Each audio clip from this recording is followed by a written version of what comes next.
What is up, we family? This week, with JJK, the title says it all.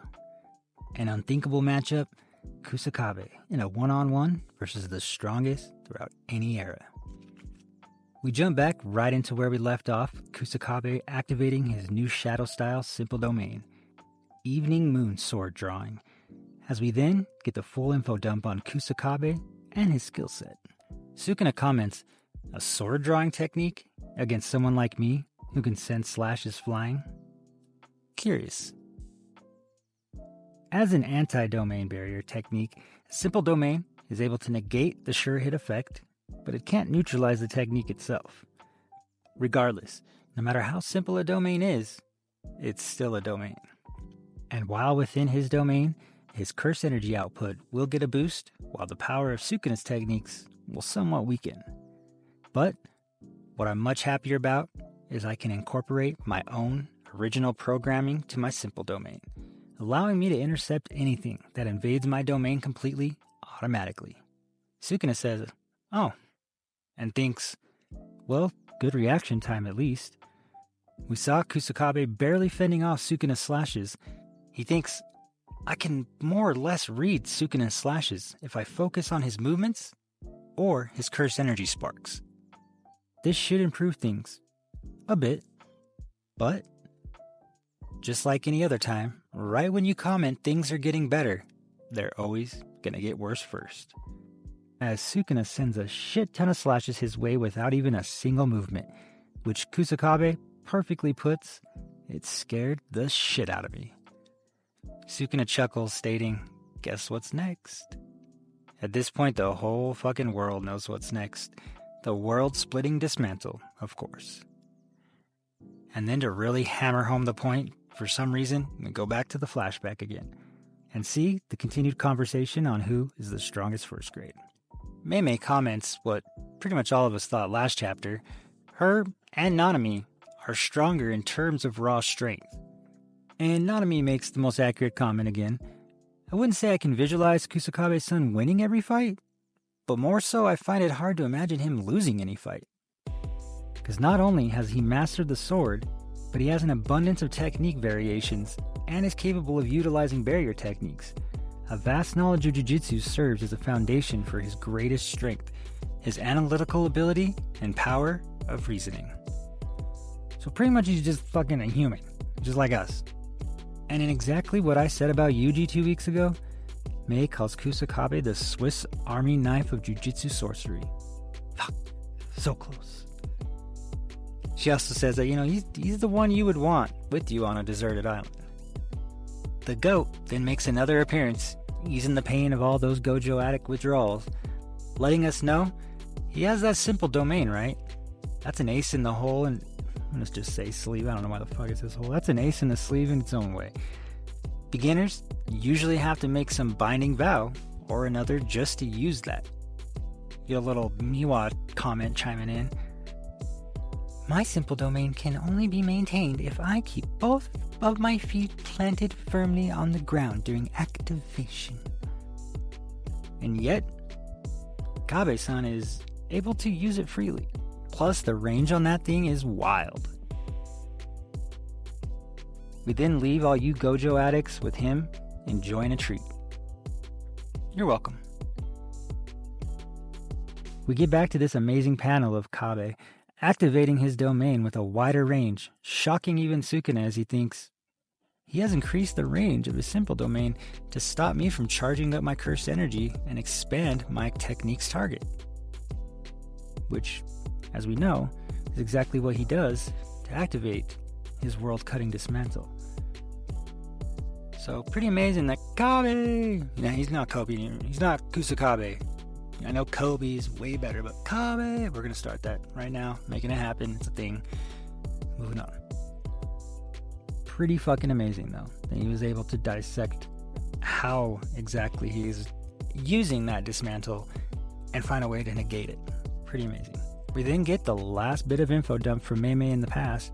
As she states, we learn that he can also set an auto attack to hit anyone that invades his domain automatically. As we then see some more top tier art from Gege, perfectly illustrating how this auto attack works as we see Sukuna being sliced all over by Kusakabe, the newest prodigy to rival even Satoru. I'm just fucking joking. Kind of what it's starting to feel like, though. Nanami's last comment is, I don't know of a single person who can evade those hits. Although there is one who wouldn't need to. Wink wink, point point, obviously referring to the goat himself. We then see Kabe finally letting loose now that his katana was broken as he throws his coat in Sukuna's face. And if you're anything like me, I literally had to double, triple take this shit because I could have sworn to God Higgy the Prodigy was back fucking socking up Sukuna. Looks way too much like him. But nope, it was just Kabe, as he lands a huge upkick on Sukuna, sending him crashing into bridges. They continue clashing, and curious enough, as you can see right here, Sukuna still has not regenerated that arm. I know Maki mentioned he no longer was using RCT, but I just have a feeling that arm is going to play a huge part here shortly. And I sure as fuck hope the person involved has a name that rhymes. Tempora. Novara, I mean, it's fucking Novara, obviously, but goddamn, what other word rhymes that? Check back on the editing, we'll see. Kusakabe then hilariously states, this isn't like me. Why the hell am I trying so damn hard? We then completely out of left field, get some Yaga-san time, and find out they were actually super close. Side note, I'm still hoping for a little baby-sized panda to lead the charge of like 10,000 cursed puppets that just go ham on Sukuna. Or the curse merger. Either one. Any chapter now. It's coming. I can feel it. Sense it. As my son would say, while even playing video games with people, I can smell it. Yeah, dead serious. Kabe thinks, all I can do is think of what he would say to me if he were alive. I doubt he'd be upset with me if I avoided putting my life on the line and didn't fight. He wouldn't stop me from seeing my little sister, and Takaru either. Really, Gege? Another fucking name of someone we've never heard of? 2 chapters in a row? This man really is trolling us at this point. Look how many theories that last random name that got dropped by Kusakabe himself last chapter spawned. So Gege's just over like, fuck it. See how crazy I can get them going over this one. Back to the actual chapter. It might look a little sad though. Not because I didn't put my life on the line, but because he and I wouldn't be able to fight at each other's side. I mean, and I love me some Yaga time just as much as the next guy, but why wasn't Kabe way more pissed when his principal murked his obviously close friend? Then finally closing off the flashback conversation once and for all, we find out the biggest reason they'd all pick Kabe, despite his constant complaining, no one can deny his intellectual integrity. Put simply, he's a kind man guy. No, I'm dead. That's exactly what it says. He's a kind man guy. What the fuck does that even mean? Viz probably will have some wild ass statement here this weekend. Place your choices in the comments below. Back to Kabe. Yeah, see, it's starting to stick, guys. I know you're saying it. He is mid-parkour as he thinks, this isn't the time to be in my head. If I'm taken out, Sukuna will kill Miwa and the other remaining players. The kids all fought with their lives on the line. What kind of teacher would I be if I didn't charge toward my death just the same? He then activates his simple domain, Moonlight Veil, one more time, using his cursed energy to extend his blade for one big last attack. We see him clash with Sukuna, and on the next page, we see Sukuna telling him, aiming for my damaged heart, I see. Could you be any more transparent? We see Sukuna holding his blade between his fingers like a fucking cigarette. Kabe says, well, fuck, GG's. His next panel, we see him with that infamous X slashed across his chest. And little Wee Wee comes running in for that teleport save to add him to the collection of bodies Sukuna has provided. But just before he gets to Kabe-san, Sukuna towers behind him and states, you are growing rather bothersome. As we cut to a black panel, expecting obviously to come back to a slashed up Wee Wee on the ground. Instead, we see Sukuna and 3 slashes in front of him. As he states, now, there's a new face. And as I'm sure you're all wondering, a new face, who could it be? That new face is none other than Miguel, the most famous guy to fight Gojo and not die, I guess, is his biggest claim to fame. Troll Gege back again. I don't know. He asked Sukuna though, "You don't know who I am? You must not get out much. You Japanese really ought to expand your horizons." Editor note: the man who went toe-to-toe with Gojo. Miguel joins the battle? Question mark? Question mark's kind of ambiguous, right? Like, is he just there for backup teleportation? I mean, honestly, nothing crazy this chapter. Pretty much what we all thought. Kabe would have a little something extra, and it would amount to him also being slashed in half.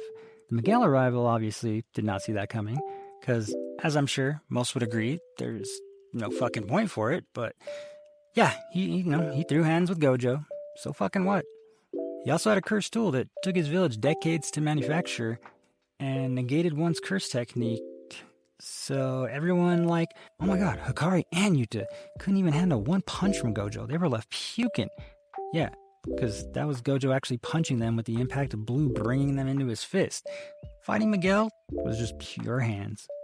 The thing I am most curious about, though, is him teleporting in a similar fashion to Gojo. Is it possible he can copy? As well as maybe, copy base Jujutsu techniques, not individual base CTs like Yuta? This could be the reason that Gojo sent Yuta out there to begin with, so he could actually learn from someone with a similar CT. Unfortunately, though, him showing up will be the most shocking thing about this fight, in my opinion. It just makes zero sense to have someone like him do better than anyone that has came before him. And this also just continues to add to the fandom frustration of the lack of everyone jumping in. I mean, the whole goddamn show went from Jujutsu Jump Kaisen to Sukuna Kaisen. And we just keep adding more and more people that could have all rushed Sukuna immediately after his fight with Gojo or Kashimo. I'm sure the plan will hopefully make it all make sense, but as of now, just starting to really wonder where the hell this is all going. Especially why Yuji has not came back into the fray for 2 full chapters now. Really just creating more questions than answers at this point, but luckily, no break next week. But most importantly, what did you guys think? This chapter mid or just flat bottom? Can't wait to hear what your guys' thoughts and ratings are in the comments. As always, I've been Weeb Dad. You've been insanely fucking amazing. And remember, even a little wee-wee can have roots. Peace.